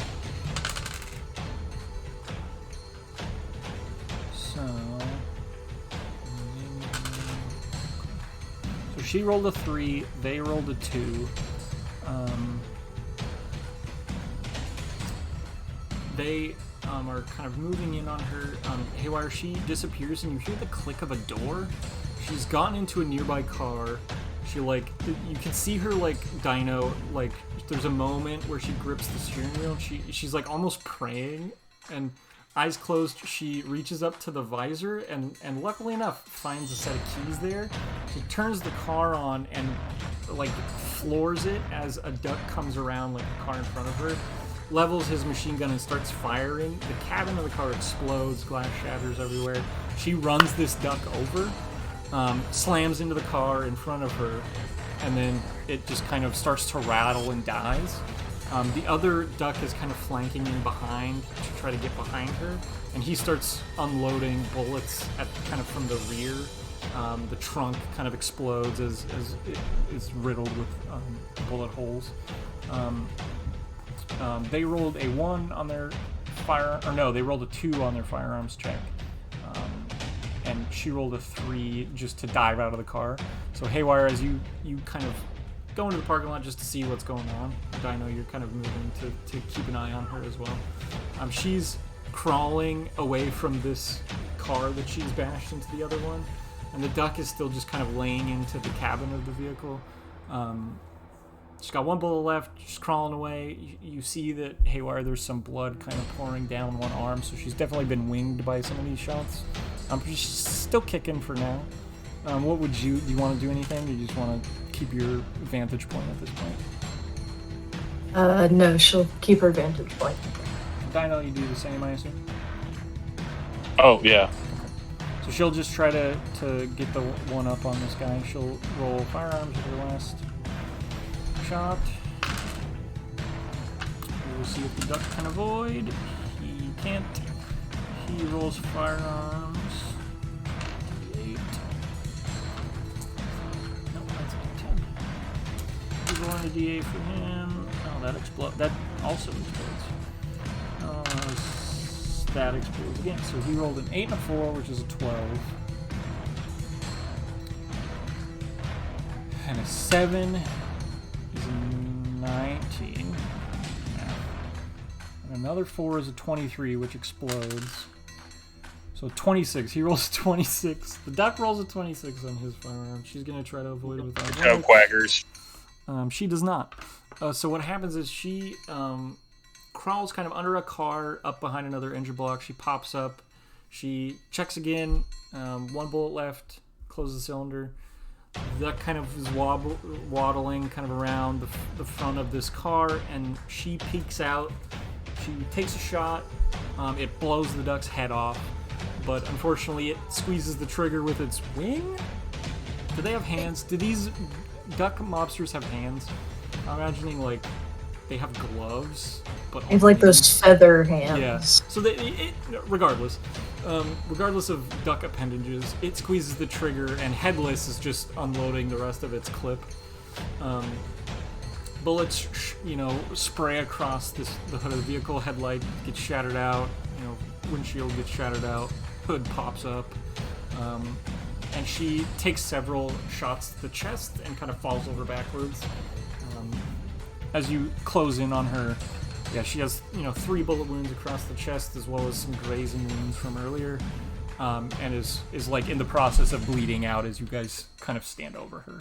Again, you know that in this training simulation, dying doesn't mean real death, but like she is dying in a illusory sense. Yeah. And she's kind of gasping for breath. Wide-eyed. Haywire will walk over and stand over her and watch her die. That's you could take horrifying. adversity. You could take an adversity die for that. Well, it kind of cuts into mine. Dinah was just going to bring over one of those gigantic teddy bears and just put it next to her. Technically, she won, even though she's dying. Yeah, and I think like the light goes out of her eyes. She's kind of goes limp, and the eyes just kind of stare, up at you guys, and then just kind of glaze over. Respawn time wise, I think you have a moment if you guys want to share any dialogue. If you ever get into a fight against the duck mob, she will do adequately. Adequately enough for your spiel to let her come, or adequately enough that she's staying with Mags? I think Mags kind of says in her omnipotent voice, like, hey, that play with the car was at least clever.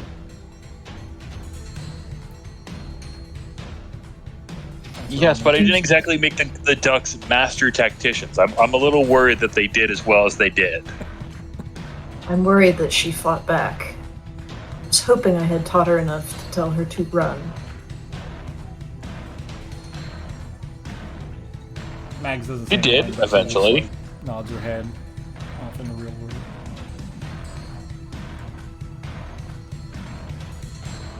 And like a moment later, I think you hear like a car pulling up, and then like a woman gets out, kind of like a motherly type, got mom jeans, rocking mom jeans. And she's like, "Okay, come on!" And she like opens the door, and like, and Hadon is sitting in the back seat, like in a like stereotypical child outfit, you know, like with like I guess girls is usually a dress, but I'm imagining like one of those hats with the thing spinning on top. So she's like dressed up in this like, you know, stereotypical child with a lollipop, and she's like, "All right, guys, this is just rude. That was terrifying, and this is rude." And she like is her dead body still there? Yeah. Okay. She kind of walks over and is just kind of staring at that. You know, that's like an out-of-body experience. And she like pokes herself with her, you know, lollipop that she has. Haywire will look down at the corpse and kick it and says, "That will happen if you try to fight back." She kind of nods and says, point taken. You will not be engaging with any agent. She kind of nods. If you do accompany us, you will be running at the first sign of trouble. I think they're like no insight check required. Like she is accepting this as like operational requirements, but like there's a piece of her that goes fuck that, like angry, like no, I want to fight. Like, you know, it's that same instinct from earlier where she's like, I just want to break shit, like burn something down. Yeah, Haywire sees this and she's like, I can, and at the same time you cannot. So she just says, if you do try to fight back, we will not be bringing you on any missions. She's not.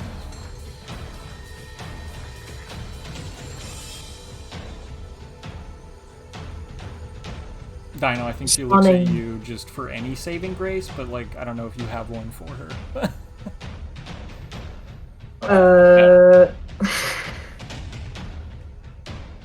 Haywire not really great at that. Yeah, I mean, like silence is an answer here. She like notices that you didn't take that avenue. You know, you're on board with what Haywire is saying. She just kind of. Well, no, I was going to say that there's a time to fight and there isn't, but yeah, let's. Well, I think for you guys, like that rings true. Like that rings true of the flashbacks we've seen of Haywire. I think, like, Dino's experience at North Wales Hospital is the same. Like, you know, we shouldn't have gone there, and we should have ran at the first sign that something was off. And you know, I don't know. Makes sense to me. Makes sense that that's the tactic. Especially in a scenario when, like, she was under-equipped. She had 6 bullets for 10 enemies, and instead of, you know, going for the arsenal on the table, she put herself in a position where, like, she was running out of cover quick, not enough bullets. She prolonged the conflict for a little bit, but needed to be a little bit quicker. Again, I think you guys recognize that she wasn't at the top of her game at that moment. So, like, a real conflict like that might have gone a little different, but... if it gets into a conflict, is she going to be at the top of her game? Yeah, maybe not. Maybe not. She has some adversity at least saved up now. And Haywire will walk over to her and, like, you know, put her hand on her shoulder and say, "You did well." She like cracks a smile and like points at the dead Hadon there. Like, okay, yeah. And I think she like mirrors what Mags said, which she wasn't privy to. I imagine that she was like dead at that moment, but like she was like, yeah, but you gotta admit, like that car thing was pretty good idea, huh? Have you ever been in a fight before? A few, nothing like this. I mean, some competition, yeah. I got into a scuffle once, but that was it. You did good. She just nods, and like I think she feels like the failure, but it was like a learning experience for her. That like, although you can come into these situations with some like sarcasm and some like, I don't know, some like knowledge of film, like, you know, some tropes or whatever, some action movie tropes that like help you cope maybe, but they don't serve you when like your like real combat is something different. Like the intention is different. One's entertainment, and then the other one is survival. It's very different. Haywire will nod and say, the point of this wasn't for you to win, it was to see what you do when you're under stress. She kind of like nods. Yeah, stress would be a good word for it. Yeah, I was stressed. And a kid just looking at her dead body, still like, yeah, that's stressed.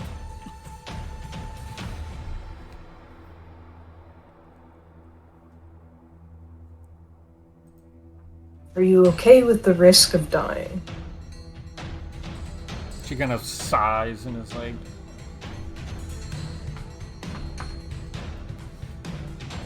yeah, I mean, you know, we talked about it. I thought that if I did get shot by ducks that I was dead. And she just kind of says, I remember, and she like points at the dead body. I remember feeling like surprised when I was dying there.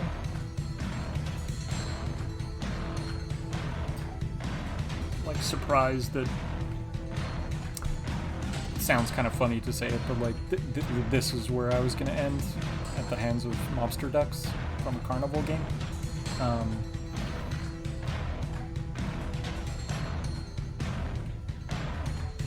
She says, I'm warming to the idea that things are maybe a little more serious than you guys let on at first.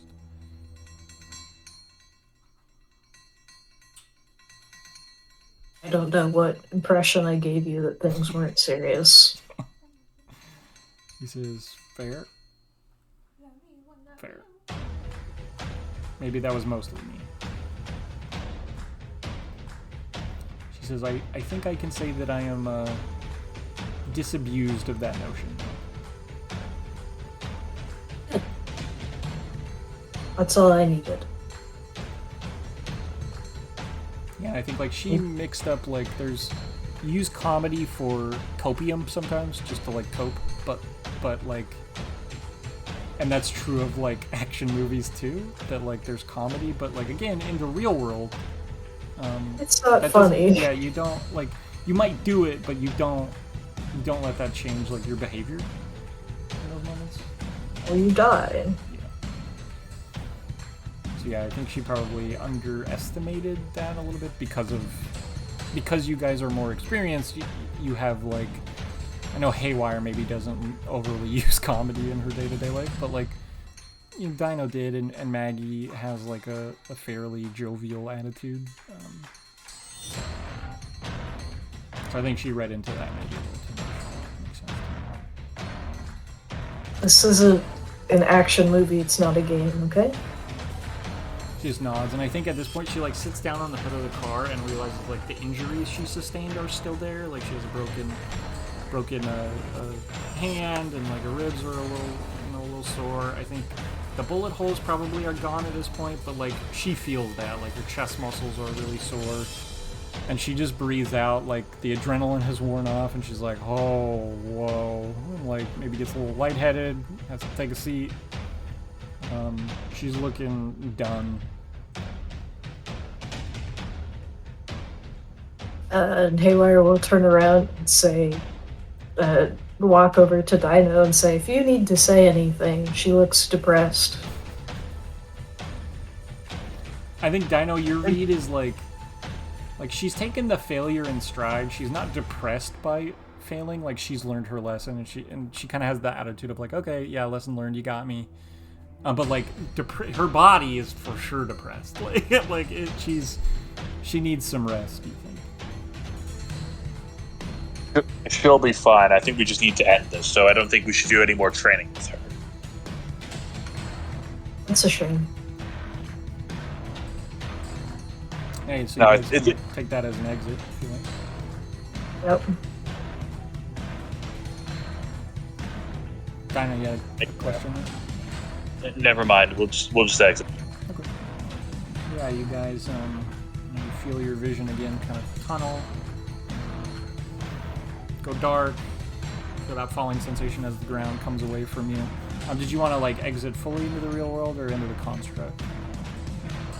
I don't know what you would do in the construct, but that's something else. Probably the real world. Okay. Yeah. So yeah, you a moment later wake up in your chairs. One by one, Maggie comes around and removes the rod from the back of your head. You see Hadon's just sitting there, kind of like feeling of her fingers, and like you can tell there's bruises on her knuckles. Her palm on the backside is bruised, as if those bones were broken, but the bones are intact. But she's just kind of confused by that. And she's just kind of rubbing at it, and then like again, feeling of the ribs, feeling of the chest. She kind of looks at her ribs, and there's bruises across them, like she's been kicked. And she says, "Oh, that's what you meant. Okay." And like, and Maggie maybe like procures her some ice from the galley and like starts icing injuries.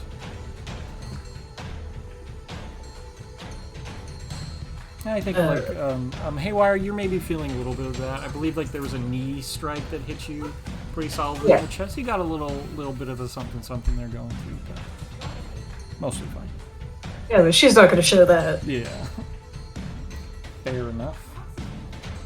She'll sit down next to Hadon though and say, "You should have seen the first time Dinah fought me." She just kind of smiles and says, "You didn't record it or anything?" Maybe. You should have, she said. Yeah. I'm not sure why you recorded your loss. A bit odd though. So cute. She makes like a oh face, like, oh, I see. She says, I would be up for watching fighting. After that, I think I could watch from the outside and just see you guys go a couple rounds. Nice guy, kid. We have a mission, if I remember correctly. See how quickly of course. And I think we'll end there for tonight. You guys are feeling good. I'm sorry, I'm a bit emotional. I just watched my gangster ducks get butchered. I worked hard on those guys. Did you see their little gloved hands? They're like, they're named. Do they have name tags? Do mobsters wear name tags? Probably not, right? They probably. Yeah, I'm sure they do. Hi, my name is. Right. Hi, my name is Quackers. This is Quackerino. Quackers. I'm remembering a meme that's like, it's like a bunch of rappers' names, but they're. It's like the meme is like the guy in the meme has a bunch of ducks and keeps buying more ducks, and his wife is mad at him, and she's mad that he's naming his ducks after rappers, and so like each is like a rapper's name, but like turned into a duck pun. I think there's one that's Quacklemore. I don't remember the other ones, but one's Quacklemore. That's where we're gonna end tonight, on Quacklemore. Okay, on Quacklemore, yeah. Go look up the meme.